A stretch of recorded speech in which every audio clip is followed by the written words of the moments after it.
Shalom, shalom, shalom au peuple de Dieu. Merci parce que le Seigneur, encore une fois de plus, a glorifié son nom ce matin par un message puissant. Le territoire, posséder son territoire. Posséder son territoire, c'est posséder sa surface que le Seigneur a donnée. Posséder son territoire, c'est rentrer en possession de ce que le Seigneur avait déjà donné depuis le ventre de sa mère. Le Seigneur nous a donné un territoire. Il s'agit d'un domaine qu'il a réservé pour nous. En effet, la première bénédiction que Dieu nous donne, c'est celle du territoire. On ne peut pas être fécond sur une terre dans laquelle on n'est pas appelé. Mais le Seigneur Jésus, lors de son ministère terrestre, a respecté ce principe dans Luc 4 au verset 14. Jésus, après avoir été revêtu de la puissance d'en haut, va retourner en Galilée, là où son ministère va connaître une renommée jusqu'à ce jour. Le Seigneur Jésus, en dépit de ses miracles, va tourner autour de la Galilée. On ne peut pas avoir le même niveau de créativité dans tous les domaines.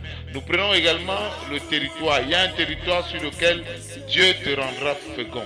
Si Jacob était resté à Canaan, il serait demeuré stérile. Ça, c'est dans Genèse 46 au verset 3. Et dans Genèse 26, du verset 1 à 12, si Isaac était parti en Égypte, il serait mort de famine ou au mieux, il aurait tout perdu. Je prie que le Seigneur te révèle ton guérard, afin que tu récoltes 100 fois ce que tu as mis en terre. Prie enfin que le Seigneur te révèle ton territoire de faveur. Prie enfin que le Seigneur te conduise vers ton guérard. Dans Genèse 13 au verset 17, il est question de posséder son territoire en le parcourant. Nous voyons ici Abraham qui l'a fait à travers cette prescription du Seigneur qui lui a demandé de se lever et de parcourir son territoire sur sa longueur et sur sa largeur. Mais moi je te dis ce matin de parcourir ton territoire sur sa profondeur également.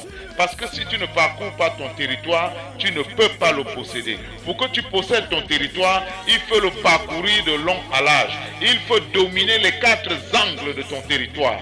Le Seigneur t'appelle ce matin à régner partout où tu es. Il a dit dans Deutéronome 11 que tu as la capacité de prendre possession de ton territoire. Parce que sur le lieu où la plante de ton pied touche, tu l'as déjà en possession. Donc même dans ta maison, tu es dans ton territoire, tu peux posséder la maison. Le démon n'a pas le droit de te guider ou bien de te dire ce que tu dois faire. Tu as la capacité à partir d'aujourd'hui de prendre ce qui est à toi. Tu as la capacité à partir d'aujourd'hui de prendre ce que le diable a pris. Tu as la capacité à partir d'aujourd'hui de réclamer tes bénédictions. Tu as la capacité, comme Élie l'a fait, d'ouvrir les écluses des cieux pour ta faveur. Le Seigneur te demande ce matin de te lever. Il te dit de te lever comme il a demandé à Abraham de se lever. Le Seigneur te demande de te lever comme il a donné l'instruction à Joseph de se lever. Lève-toi pour ta chose. Lève-toi pour tes bénédictions. Lève-toi pour tes enfants. Lève-toi pour ton travail. Lève-toi pour ta promotion. N'attends pas que les gens viennent te dire ce qu'il faut faire. Même si on a prophétisé pour toi, sache un jour que cette prophétie arrivera à terme. Shalom, shalom, shalom.